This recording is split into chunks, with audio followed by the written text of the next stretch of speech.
The answering gardeners. And this question is from listener Will. No problem for next year, and I hope it's a bad winter and you all die.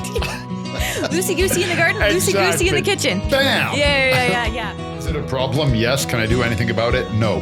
Next. Oh, well, if they're available, there must be time. Ha ha, sucker. Way too early. Ha ha. The Helpful Gardeners, the podcast that digs into the buzziest plant trends and news you need to know, regardless of your growing zone. Colin is a skilled horticulturist with decades of growing experience across Canada. Brandi is the greenest of green thumbs with a love of asking questions. Welcome to our garden nook. I really feel like fall has settled in. It's never the calendar. Yeah. There's always that feeling. Like, I don't... it's March 21st. It's spring. You're like, there's a foot of snow outside and it's still dark at 7 o'clock. It's not spring. It's not a calendar date. It's a feeling. Yeah. I agree. I was just out in my yard. There's like less activity going on. And it's kind of funny. Like in the fall, you get kind of sad because your garden is starting to wind down and everything. And yet on the pest front, you're kind of happy because now you don't have to deal with it anymore. Exactly. Like, no problem for next year, and I hope it's a bad winter and you all die. Like, actually, though, it's just horrible. I mean, it's been great because we've had a lot of ladybugs. The wasps aren't great, but the ladybugs have been really great. Are you aphid problem on your big trees? Yeah. Which is why you have the wasps, because the aphids are pulling the sugar out. No. I've been thankful for ladybugs, though, because I've been able to show Bennett what a ladybug is, and it's been really fun. Yeah. But yeah, there's been a lot of like icons of fall that have been popping up. The air's a little bit crisper. The leaves are starting to change. Yeah. I had a beautiful walk through one of our local parks, and all of the leaves were falling down and making them all crunchy. It was really nice. There's something about the light, too. It really is. There's just those subtle changes. Autumn is here. It is. I made cookies the other day. Tiramisu cookies. Well, that sounds delicious. Right? It was... sorry, you must have forgot to give me mine when you came in. I know. I have to find a way to make it vegan because it's really delicious. You have like a coffee-based cookie, and then you put this sort of mascarpone cream mixture on top, and then you just cover it in what do you call that? The chocolate cocoa powder.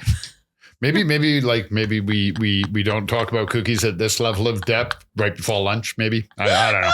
Just throwing that out. I know, but it's like you just want to spend a whole lot more time inside baking and doing all the fun things. My soup game is on. I've already bought the ingredients to make soup. Okay, speaking of food, I'll say this really quick. I made some. Oh my God. Harvested a bunch of tomatoes off all my plants. Yeah. So San Marzano, patio. Chocolate sprinkles. Cannot remember what the other one is. Chocolate sprinkles. Yeah, but 4 different tomatoes. Yeah. Rough chopped them. Yeah.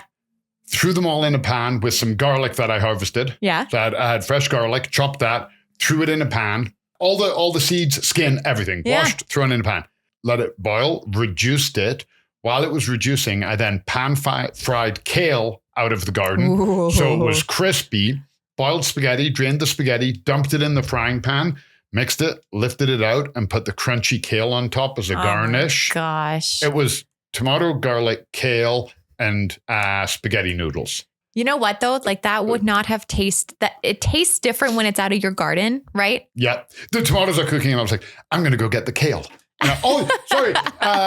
There was one other thing from the garden in it, too. I put basil. So you're the kind of person that's not like looking at the flavor profiles of the tomatoes, wondering if they're going to go. You're just like, I grew all of these, throw them in a pan. Well, I was kind of curious to see what the flavor profile would be if I just threw them all. Because a lot of times I grow, one cherry tomato because Jenny likes them. And then I grow all San Marzanos or all Romas or what. But this year I'm like, no, I'm doing it different. Yeah. You grew so many different kinds. Loosey-goosey.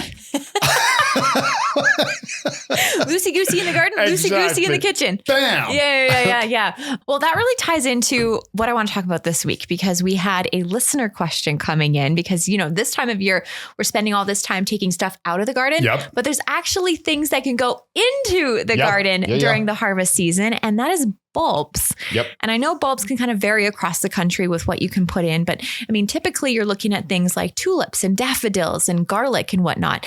And this question is from listener Will. Hello, gardeners. I have a question about my fall garlic. I planted around mid-September, but with all of the warm weather lately, they have started to pop up. Is this a problem? Should I do anything about it? That's a very good question, because typically you plant the bulbs now so that they have the hard winter. Okay, so yes, but no. Oh no. You plant them in this season, but you don't plant them now. Oh, so you're just supposed to hoard them for now. It's go full smog. I've never really thought about putting it like this, but it's a great way to put it. So we have people who come in April 15th, April 20th, and they're buying the tomato seedlings and everything else. Yeah. Well, like, don't plant until May long weekend. Buy your bulbs when you see them, because once they're sold out, they can be very hard to get back in. A lot of stores won't have them.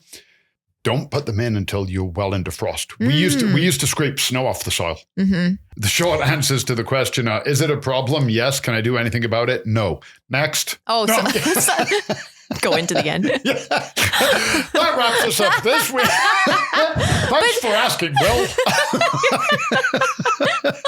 Oh, Will hasn't turned it off already. No. Thanks for the help. The answering gardeners. The blunt gardeners. Yeah. Is it a problem? Yep. Can I do anything? Nope. So one thing I like to do, again, depending on the weather. So if you get one mild frost and it kills some of your flowers, but every day after that, there's going to be no frost and it's going to be 18 degrees and beautiful, you don't want to plant. But when you get a hard frost and everything's wiped out, and then every forecast, the overnight lows are -1, -3, whatever. Perfect. When you pull out your annuals, you plant your bulbs. Oh, there you go. That's nice. Yeah, you've already got the ground disturbed. You got everything going on. But a lot of times that doesn't happen. We get the frost, it wipes out our begonias and what have you. You pull them out. It's still too early to plant. So bulbs, this actually kind of looks like a garlic bulb. So you got your garlic in and it started shooting up. Now, each segment, a bulb, think of it like a battery. So the benefit here, the one thing that, and I really hope this works, garlic is hardy. It has a lot of energy stored. Water it. Don't fertilize. Water. It's very dry out there. Get the water to it because it's going to need it. If it's actively growing, it needs water. Did you see how little water we got in September, actually? Yeah, it was like almost a record, wasn't it? 0.4 millimeters. Wow. Yeah, like what's that? A little bit of like morning condensation in the cup, was it? Yeah. Bulbs store energy. That's why every year your daffodil comes up and then it dies back and it comes up. So get the water on it. There's not much more you can do other than that. Okay. There should be enough energy for it to come up next year. Yeah. Your crocus to your garlic and everything in between. Don't plant into... I get it. We don't want to plant when it's miserable, but that's when you want to plant your bulbs. Well, it's hard when you go into anywhere to buy your bulbs and they're already there in September and you think, oh, well, if they're available, there must be time. And that's the thing. And you know what? I don't believe...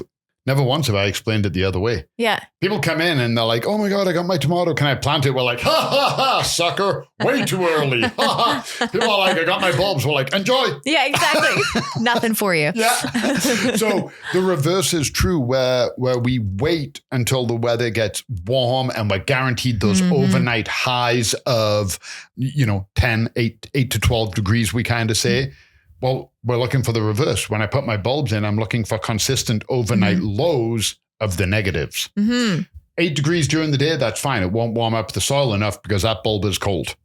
So that's what you're looking for. But what happens? So say I buy the bulbs as soon as they're available in store and I bring them home. How do I stop them from growing in the bag? Every plant to grow needs moisture and warmth. Yeah. Cool, dry location. Oh, okay. Nice. Cool, dry location, and it'll stay dormant. Okay. I've missed bulbs. So absolutely, I've hoarded bulbs and I've waited to plant them and I forgot a bag. Put them in the next year. But often what happens is if they don't get in the ground, they start drying up. Remember that you've felt them downstairs where you squish the bulb and it just, it's like one of those fungus poof balls. Yeah. Once that happens, it's no longer valid. Like it's gone. But yeah, you wanna plant bulbs when it's you don't want to be planting. You know what I just thought about? This is kind of like Christmas. You know when you buy your presents, but you don't give it to them until Christmas? Yeah. It's double Christmas because you buy your presents. Yeah. You don't get to do anything with it for a month and a half, maybe.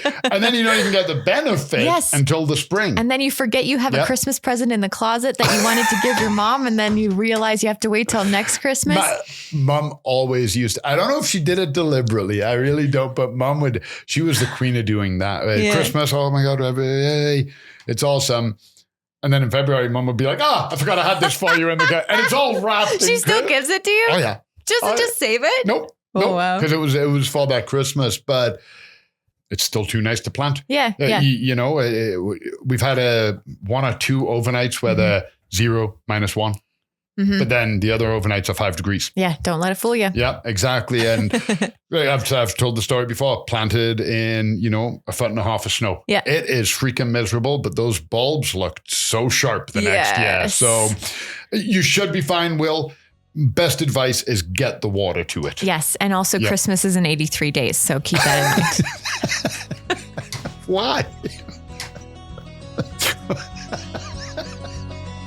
This podcast is brought to you by Golden Acre Home and Garden. Find seasonal inspiration for your home and garden in Calgary, Alberta year-round. Visit goldenacre.ca. The comments and opinions expressed by the Helpful Gardeners on this show are our own and do not necessarily reflect the views of Golden Acre Home and Garden.